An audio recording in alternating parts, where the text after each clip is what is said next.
going to tell us all about Rebecca Motte. And I'm not going to do long introductions of anybody because in your folders you'll find their bios, their pictures, and if you flip over their bio sheet, if you're into note taking, you'll find their space on the back of the sheet for notes. So this is our first try with this. We haven't got quite the right controls, but we're trying to make do because some previous user of the facility thought they needed a souvenir of some of the controls. We'll do the best we can. Alexia. Now, if you're flexible, we'll be okay. And I'm glad to know there's one retired chaplain here because my dad at 93 is a retired World War II chaplain. And periodically we have to take him over to Fort Jackson for some chaplaincy event because there are not many World War II chaplains that are mobile. And I promise you that Dad is extremely mobile as long as we are taking him around. If you haven't met my father, he was pastor of the Baptist Church in Beaufort, but was known as the Pope. We don't have any Catholics, no one understands the illusion. I'm not going to tell you everything about Rebecca Motte, but I'm going to tell you some of the things that I found while researching her for South Carolina Women, Their Lives and Times. I will promise, and you may already adhere to many of these, that there is much misinformation out there about Rebecca. She is quite a popular figure, and there's all kinds of stuff on the internet. I teach history at USC Aiken, so I have somewhat of a disdain if you don't find documentation, be suspicious. Word to the wise. But I was looking at Rebecca not only in terms of what she did during the Revolution. She is a genuine, documented revolutionary heroine in South Carolina. That does not mean that there were not other heroines. There are many stories of Elizabeth Jackson, Andrew Jackson's mother, who died in Charleston tending cholera victims, of Dicey Langston, and in my neck of the woods, Emily Giger, and Mrs. Richardson, who was flogged to find out where Frances Marion was hiding. But there's very little public record, contemporary documentation of any of these events. Many of them survive as family stories that were collected by Mrs. Ellett and published. But with Rebecca Bruton Motte, it is a very different story. That's what I mean by she is authentic in every respect. And the records of the state of South Carolina, the records of Henry Lee, Moultrie, other contemporary sources all document her service, and her life and sacrifices were the stuff of legion. I'm going to skip over and talk a bit about South Carolina at the time of the American Revolution. In those years leading up to independence, there was much uncertainty. Women, as usual, were in charge of what? The household. That part hasn't changed. And in South Carolina, they were legally under the control of their husbands if there were no prenuptial agreements protecting their lives and fortunes. So to find women involved here in an independence movement, when in effect they were very secondary citizens, is itself something worth commenting on. But in the years leading up to the Declaration of Independence, there was a series of tax acts that came out of London that roiled the patriots in the colony, that concerned merchants and others whose livelihood depended upon imports. So there were many uncertainties and uncertain living conditions, and there was uncertainty about the future. And into this cauldron comes our heroine, Rebecca Bruton Motte. Picture. We've been married 44 years, but somehow or other he doesn't automatically pick up on things yet. If you have any suggestions, we're welcome to. Motte was born, well, she's up there somewhere. And this is a little better image whenever we find it than the line drawing that's usually depicted. She's born 15th of June, 1737, and lived a privileged life. That means her story is one of an elite, a small percentage. As Mary Beth Norton, a famous historian, noted, city daughters, and she was a city person, from well-to-do homes were the only 18th century American women who could be accurately described as leisured.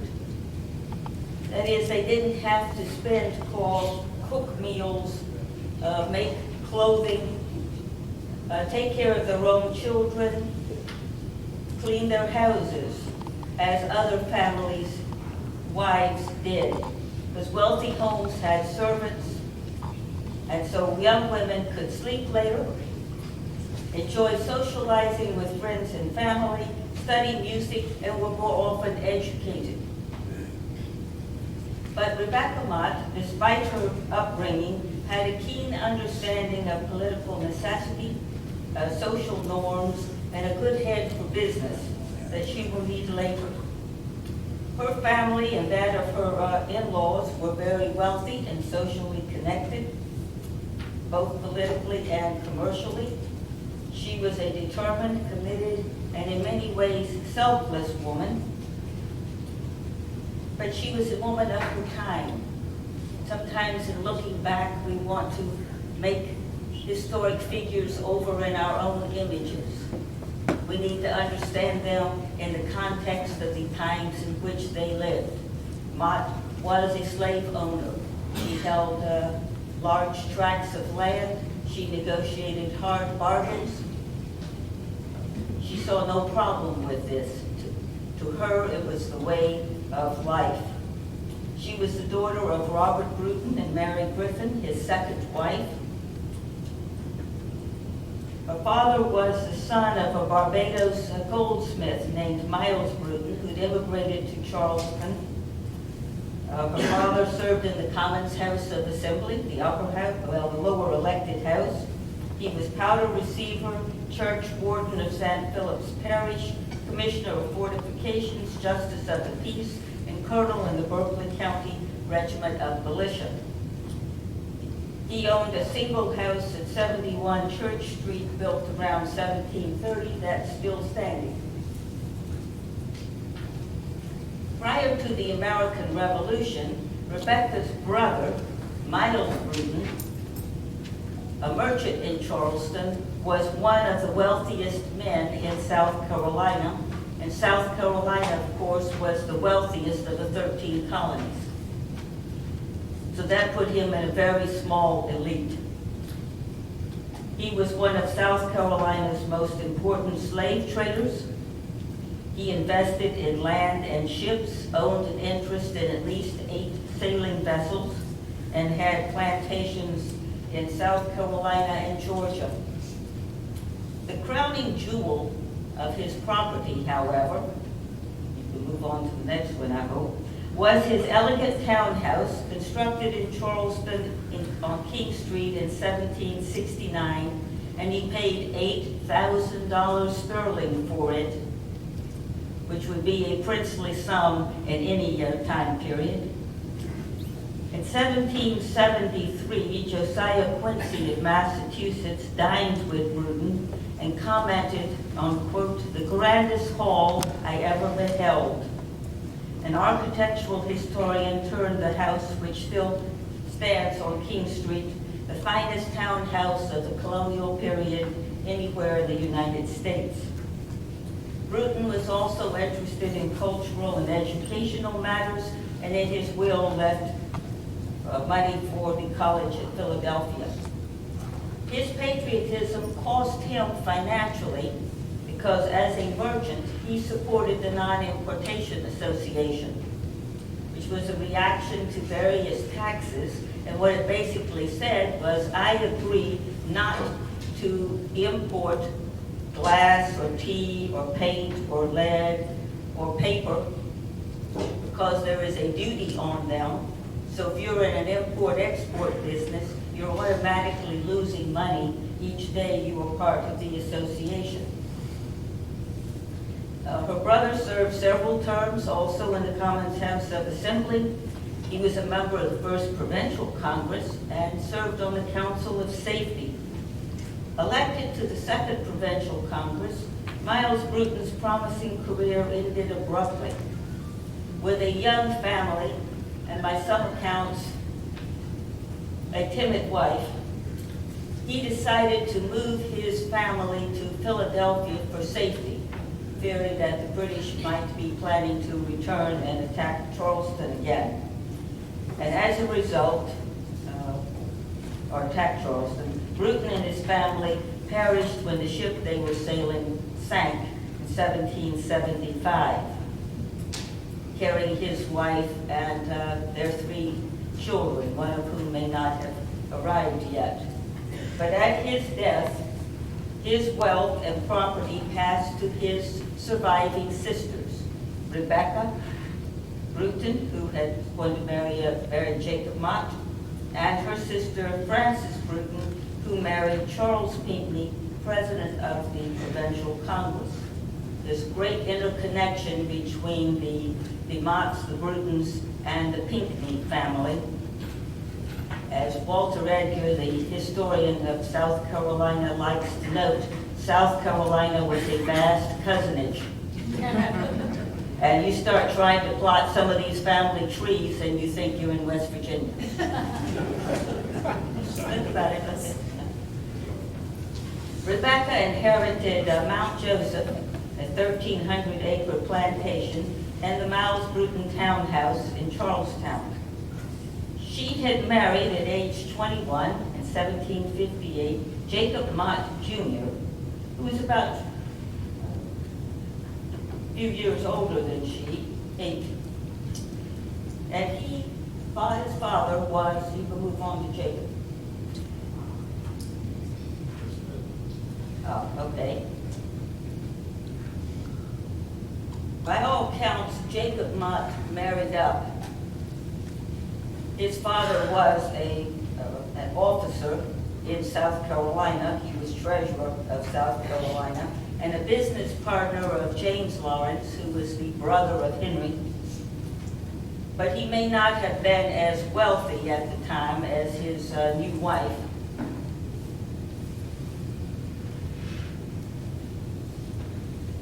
But yet his father settled a low water lot, complete with wharves and privileges, fees, customs, tolls, etc., on Rebecca as part of a prenuptial marriage settlement before the couple married.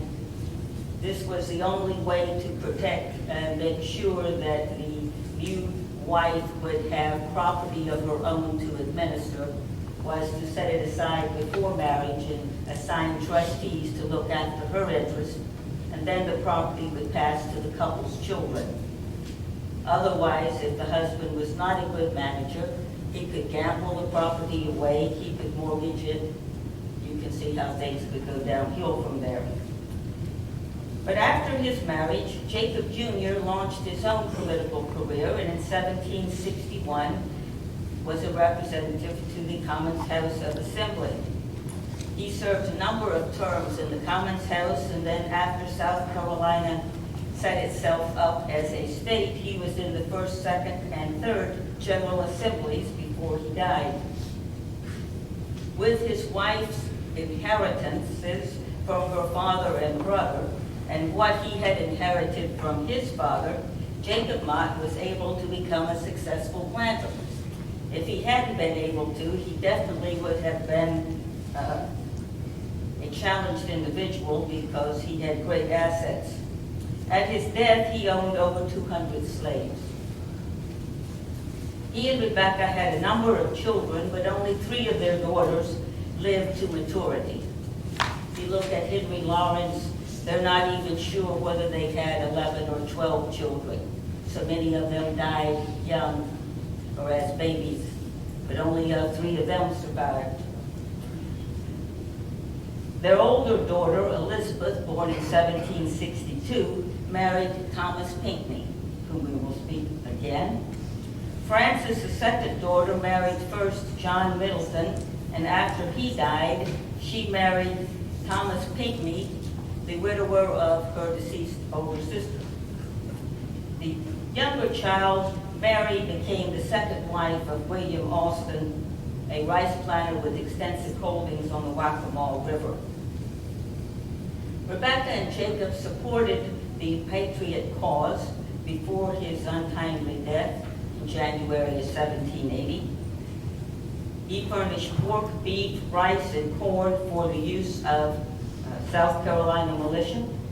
Jacob and later Rebecca provided supplies also for Continental units as well as militia, fighting under such prominent South Carolina military leaders as Thomas Sumter the Gamecock, Andrew Pickens the Wizard Owl, I love the nicknames, and Richard Wynn. I don't think he had a nickname, but Winsboro is named for him, so maybe that makes up for the absence. At the end of the war, the state of South Carolina appropriated over 600 pounds to settle its accounts with Rebecca and Jacob Motte. I believe that might have been, though, at South Carolina pounds and not sterling. There's a difference. Like many others in South Carolina, Rebecca lost family members during the war years. In her case, she lost her beloved brother, and she and Miles were very close, and her husband, leaving her with these 3 small children. Well, they weren't that small. The older daughter's in her teens, to care for. And after the fall of Charleston, the 12th of May, 1780,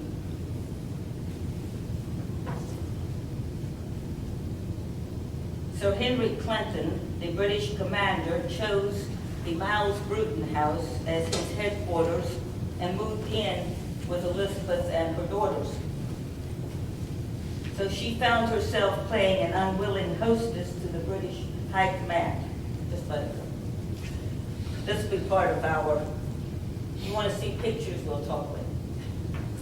They're out there. The British occupation of Charlestown here, their third effort that was successful, came about because Major General Benjamin Lincoln, and I like to say that he was a Yankee from Massachusetts, who surrendered the largest continental army up to that point. In fact, it ranks up there as one of the largest surrenders in the history of the Western world, with the French at Dien Bien Phu in Vietnam. I don't know quite how he lived this down. Of course, he blamed the city fathers of Charleston, and they were not without blame, but everyone knows Charleston's on what? A peninsula, right? So if you are besieged by a Navy, an amphibious force, a Navy and an Army, where don't you want to be? Behind the city walls, all right. That's where he let himself be walked into. And depending on estimates, this is a conservative estimate, that he surrendered around 7,000 men. He wiped out the Continental, the regular army in South Carolina. Most of the prisoners were paroled. Some were held for exchange. Leaders, though, of the Patriot cause ended up being incarcerated either in the provost jail under the old exchange building, or infamously on ships off St. Augustine. And after Clinton left South Carolina, he did prefer the bright lights of New York City. anywhere he thought had more social life than South Carolina. He liked dancing and women. Successive commanders-in-chief occupied the house. General William Moultrie remembered being received in Mrs. Motte's house in the drawing room upstairs. And according to Harriet Lighting, the marble mantel in one of the parlors of the Bruton house had a slight sketch etched into it with a sharp instrument showing a burly Englishman, which is believed to be Henry Clinton. This drawing room or parlor may be the room not only where Moultrie met Clinton, but where the young sons of Colonel Isaac Hayne met with Lieutenant Colonel Lord Rawdon, at that time the Supreme Commander in South Carolina, to ask clemency for their father. When the British occupied Charleston and paroled South Carolina troops, they promised them they would not have to fight against their countrymen. And many of these men were willing to give their parole and go home and take care of their wives and families and crops. But then when the great outpouring of loyalist support did not materialize, the British reneged on this promise and asked, nay, pressured, shall we say, these gentlemen to enlist in British service to take royal commissions and fight against their neighbors. And some did. The records of the South Carolina General Assembly are replete in the 1780s with petitions from patriots and their widows trying to get pensions, and from loyalists whose lands had been confiscated or immersed trying to get permission to come back into the state or to get off the loyalist list. One of my favorites is the enterprising woman who managed to not only get her husband off the confiscated list by saying that she knew he was sorry and would never do it again. Any of you attorneys? Okay, all right, I'll keep this in mind. She had lawyers for children, so when the federal government began offering pensions sort of wholesalely in the 1830s, they applied and got one for her husband's service before the fall of Charleston. No one looked into what he did after 1780. I don't know if she's the only loyalist widow to collect, but it would be something to think about. But I always blamed it on the sons figuring out how to do it. But that's what had happened here with Isaac Hayne. And he was, unfortunately, despite pleas from all kinds of clergy and his little boys, and even British leaders, he was hanged, but rather than driving a wedge of sorrow into the hearts of South Carolinians, it served as a focusing rallying point for resistance to the British.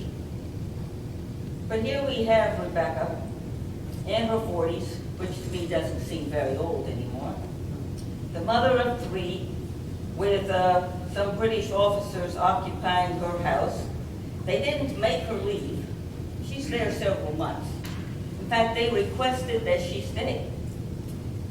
But she understood the polite fiction and the subtle ironies, and while they were there, kept her 3 pretty daughters, according to some accounts, securely locked in the attic of the house.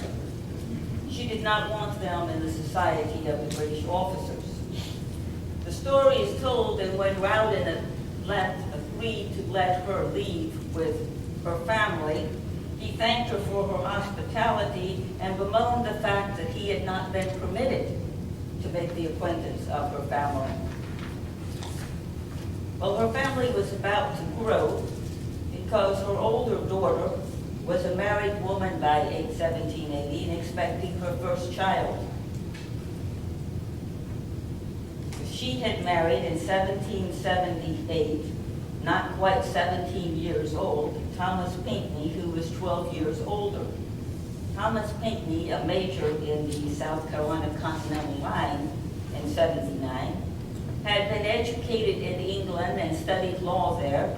He returned to South Carolina in 1774, and by 1775 was smitten with the 13-year-old Elizabeth Betsy Motte.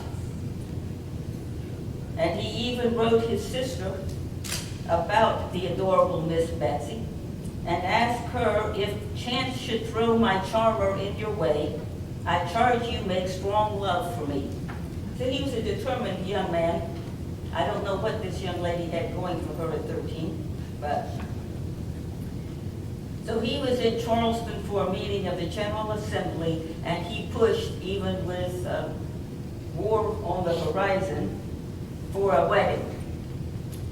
The families of both the Pinckneys, of course, and the Mottes approved of the match and agreed to the marriage. In fact, her grandparents, Jacob Mott Sr., had been close friends with Thomas Pinckney's parents, Charles and Eliza Lucas Pinckney, whom I suspect you have heard of her.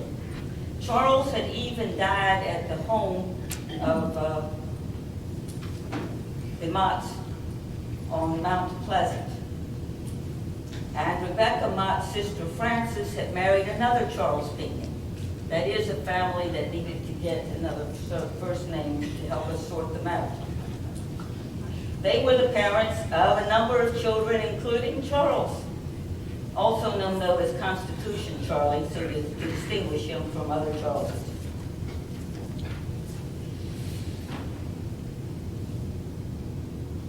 Fortunately for Motte and her daughter, Thomas Pinckney was not part of the forces surrendered when Charleston fell.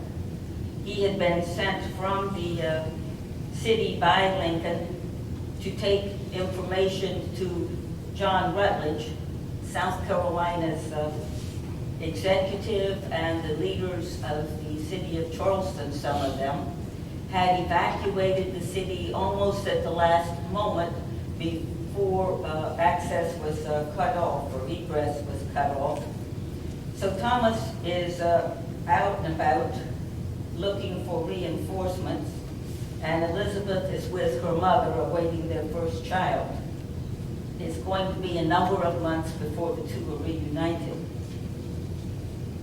When she could leave Charleston, Rebecca moved her family to Mount Joseph, her country plantation, then in Orangeburg District. She had her three daughters, her nephew John Bruton's widow, Mary Wayman Bruton, because John, a captain of the Charleston militia, had died in 1777.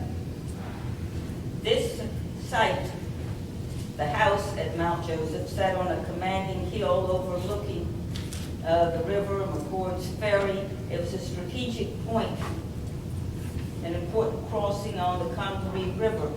So it was of interest to both the Patriots and the British. And at some point, the British fortified, I'm sure Steve will tell us much more about this, Mount Joseph, and turned it into Fort Motte, one of the links in a chain of interior posts that were supposed to pacify the interior of South Carolina. So again, Rebecca is hostess to unwanted British visitors. A letter written by Eliza Lucas Pinckney, Thomas's mother, shares insight into the altered state and special challenges that high-born South Carolina women faced once their comfortable lives were disrupted by war. She wrote an acquaintance, "I have been robbed and deserted by my slaves. Many of them were enticed to the British lines. My property pulled to pieces, burnt and destroyed, often by Tarleton or Wemyss or other loyalist militia, but the Patriot militia was also out foraging. My money is of no value, and that is a known fact. I can promise you South Carolina has never had any money. We have the documents in the archives to prove it. My children sick and prisoners." Her son then was a prisoner. "Such is the deplorable state of our country when two armies being in it for near 2 years. The plantations have some quite and some nearly been ruined, and all with very few exceptions have lost their crops, their stock, their boats, carts, taken or destroyed. Horses were a commodity that were very difficult to hang on to. A letter from Elizabeth Motte Pinckney also mentions an outbreak of smallpox in the neighborhood and the difficulty they were having at Fort Mott, Mount Joseph, hanging on to their livestock with British in the area. At Mount Joseph, Elizabeth gave birth to a son that she named Thomas. And a few weeks later, the baby's father, Major Thomas Pinckney, was critically wounded at the Battle of Camden and captured by the British. His leg was completely shattered, and amputation was a serious threat, and his survival was definitely in doubt. And at this point, you have one of those providential coincidences that you think happen on television. One of the British officers who spied him lying there wounded had been a classmate at the Westminster School in England when Thomas was there. Mackenzie found the wounded Pinckney, had him transported to Camden, to the home of Anne Clay, who had been ordered by the British to take the wounded into her house. He arranged with Tarleton to send a British regimental surgeon to examine Pinckney. And according to Pinckney's grandson, Tarleton not only allowed medical care for Pinckney, but even, quote, offered to restore Mrs. Mott's horses, 4 fine bays that he had impressed from her stables. Pinckney survived the compound fracture of his leg, but endured a long and very painful convalescence. On August 18th, he wrote General Horatio Gates that his injury was, quote, in the same part of the leg at which General Lincoln received his, and though the bone is entirely shattered, I have hopes of retaining my leg. On the 24th, he again wrote Gates, saying that his treatment had been humane, politic, and attentive from the British officers into whose hands I have fallen. It perhaps mattered what one's social connections were. Pinckney's good care continued, and in September he learned from Major John Money, aide-de-camp to Cornwallis, that Cornwallis had okayed his request to complete his recuperation at the Mott home, Mount Joseph. Once recovered, he had promised to join prisoners of war at Orangeburg. Pinckney's servant John arrived with needed change of clothing, but despite the British approval, the move was difficult to orchestrate. Pinckney had to locate his missing belongings, his clothing, his papers, and other possessions at the time of his capture, and the Motts had to arrange transportation. We have read from Thomas's mother that carts and wagons and livestock were very difficult things to hang on to in these periods. So he did not actually get to move to Mount Joseph until October. I believe it is Rebecca's sister-in-law, Mrs. Robert Reed, who finally traveled to Camden and brought Thomas Pinckney, now think about this, all the way to Mount Joseph in a springless cart. Yeah, with a shattered leg. It had to have been excruciating, and he recovered slowly because his wife and little baby were struck with smallpox while he was there. And he wrote to his nephew, Daniel O'Reilly, "Your aunt has got rid of her fever, though she is still so weak that she fainted 2 days ago in extracting a small piece of bone from the wound in my leg." Yes, here's the sick woman, and you got it. So she had been for a fortnight past my only surgeon. Pieces of bone continued to work out of the damaged leg for months. But in time, the nursing skills paid off, and Pinckney joined a group of captured American officers who the British sent to Philadelphia to await exchange. His wife and infant son were able to join him in Philadelphia. Eventually, Pinckney met the Marquis de Lafayette and was serving with Lafayette at the Battle of Yorktown. With Thomas and his family gone, the Motte household was smaller and quieter, but she still had a British guest.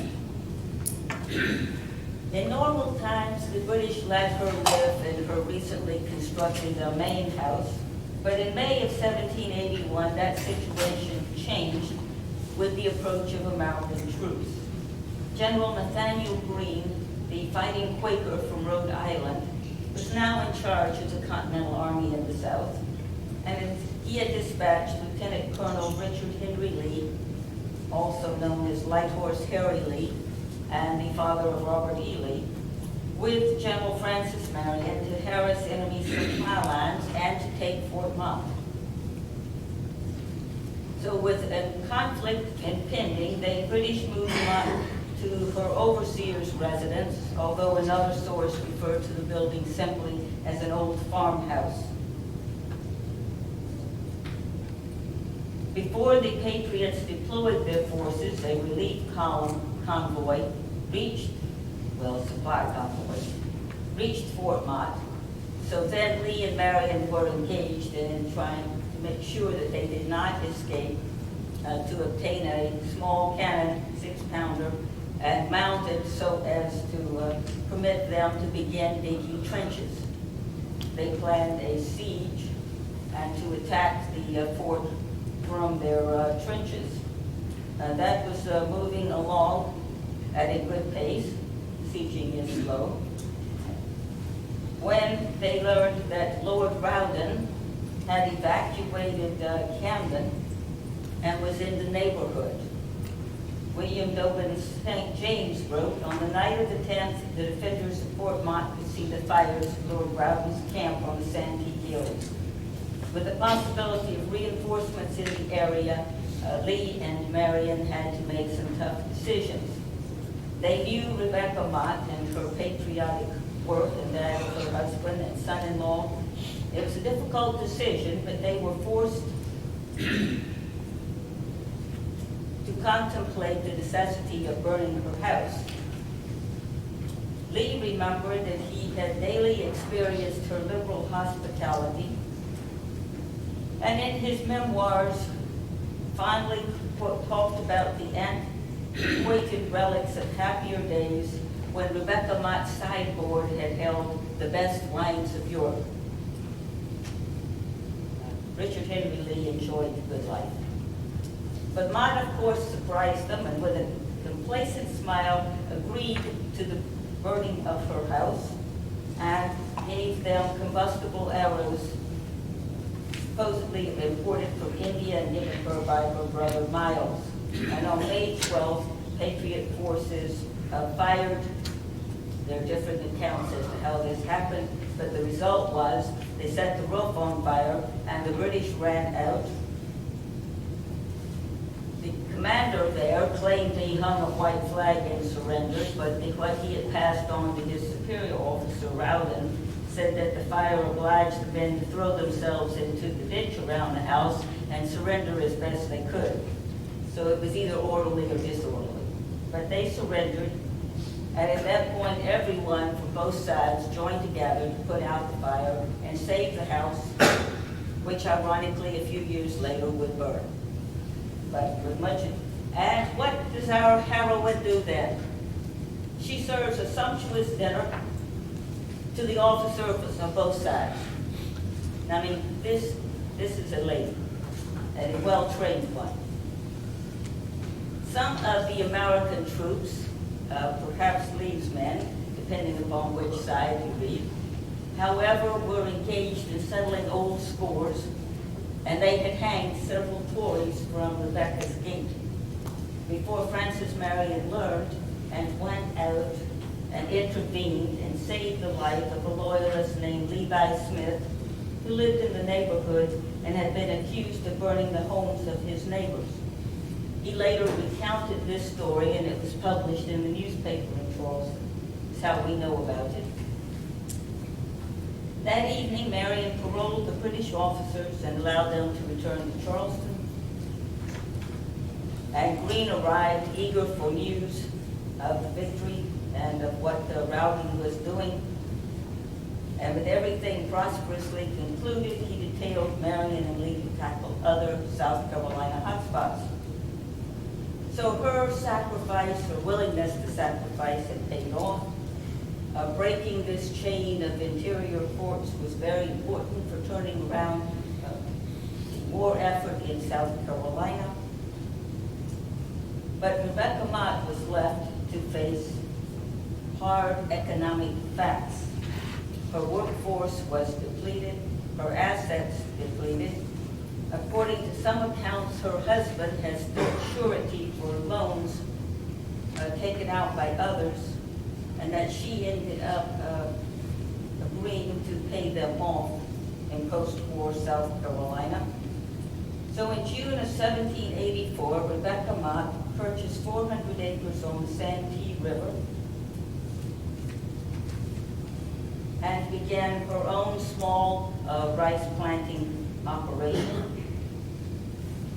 She was the defendant in a number of debt cases between 1781 and 1814. Many concerned products she had ordered, perhaps Jacob's debts. One was a very complicated matter involving the estate of Jacob Sr. that had been administered by Jacob Jr. and someone else's heirship. And in fact, in her will, she left a note that any debts that hadn't been paid, which would have probably been this judgment, should be paid from her estate. On a personal level, she faced even more tragedy. Her eldest daughter, Elizabeth, the wife of Thomas Pinckney, died in England in 1794. Thomas had been governor of South Carolina in 1787, and in 1791, President George Washington appointed him minister to the court of St. James, which even now is the most prestigious diplomatic appointment. He was confirmed in January of 1792, and Pinckney took his family to Great Britain, and Elizabeth died there at the ripe old age of 32. A few years later, in 1797, Pinckney married her sister, Frances, making him a double son-in-law to Rebecca Motte. Rebecca's youngest daughter, Mary, became the second wife of Colonel William Alston, who we mentioned is a successful Baltimore rice planter. What you see is that so many men died in South Carolina during the Revolutionary War that there were not men of contemporary ages to marry.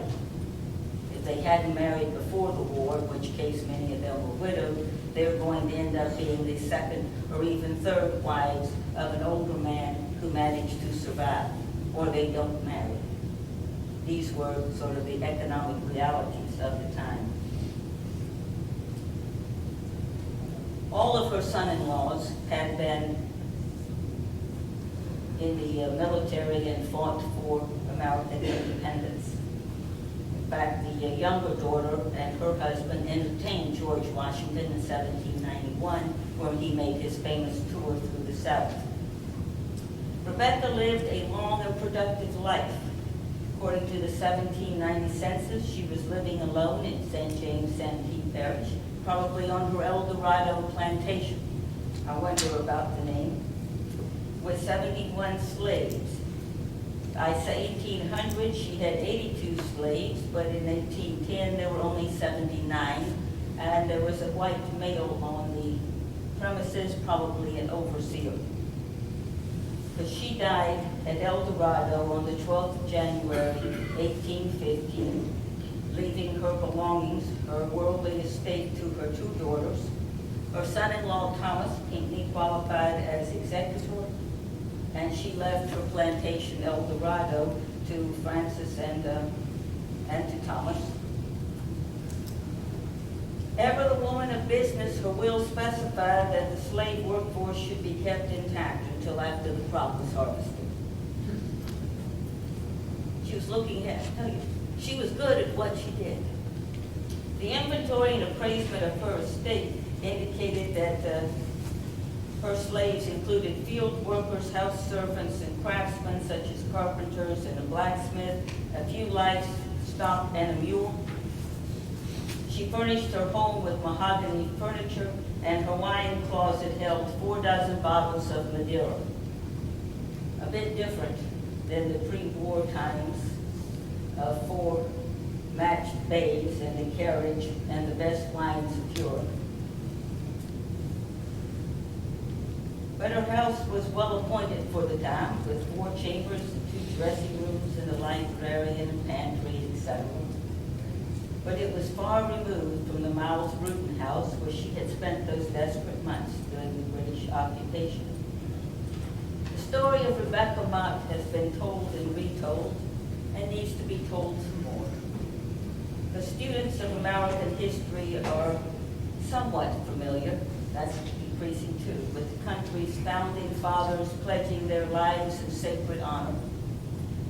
But despite the story's availability, few textbooks outside South Carolina in the 8th grade include Motte's selfless act of patriotism. In 1852, Elizabeth Elliott asked the South Carolina legislature to underwrite the publication of her, quote, domestic history, for she wanted the state school children to know about war in the South Carolina backcountry and about the heroism and sacrifices of women like Rebecca Motte. One group that remembered Motte and her actions was the Rebecca Motte Chapter, National Society Daughters of the American Revolution.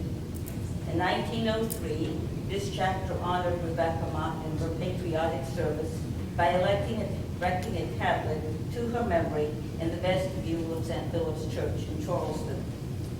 Their meeting room in the old Exchange building is also named the Rebecca Motte Meeting Room.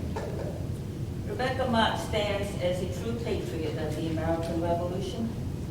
They supported the war financially for daughters married veterans. She maintained her dignity through trying times and demonstrated her competency as wife, mother, and household manager. She protected her children, provided a refuge for her family and her critically wounded son-in-law.